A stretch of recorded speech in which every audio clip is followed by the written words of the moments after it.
Now, we see the zombie apocalypse back in the news, back on social media. Everybody thinks that's a big joke, that it's kind of made up, and they're using it for political purposes, for publicity purposes.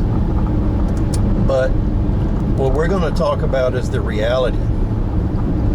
In the past, biological weapons and chemical weapons were much more advanced than the general public knows.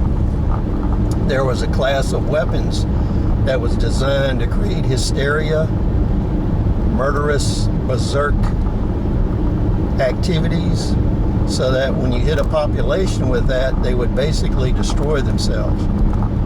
They would become berserk, insane, and they would prey on each other.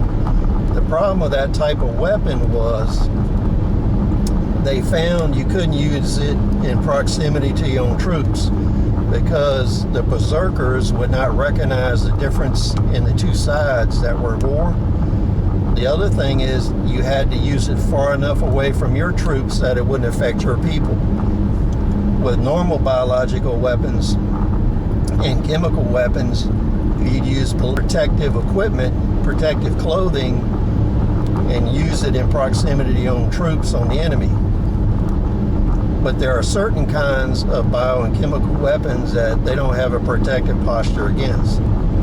So as a result of this, very few countries actually field biological and chemical weapons that cause berserk activity in the enemy. If you look at the zombie apocalypse, there is one avenue of biological and chemical weapon research that it fits directly into. And that was Russian and U.S. research on rabies. So when you look at the zombie apocalypse, it directly mirrors and copies what airborne rabies would do. So with airborne rabies, people would act just like a rabid animal. They would attack each other, they would bite each other, kill each other. You'd have some people that were extremely violent. You'd have others that have sleeping rabies, where they're kind of docile. It would spread very quickly. The normal rabies is blood-borne virus, saliva-borne, so you'd have to be bit, cut, scratched. But years ago, I saw reports that in Illinois, they found a small group of fox that had rabies, and they could never find means of spreading the disease between the foxes, because they couldn't find any scratches, bites, saliva, anything like that. What they determined was it was most likely that was an airborne version of rabies. And the story went that this population of animals was destroyed to keep that from spreading. And then you have the Russians experimented with an airborne version of rabies too, where they were trying to make this disease airborne instead of bloodborne, saliva-borne.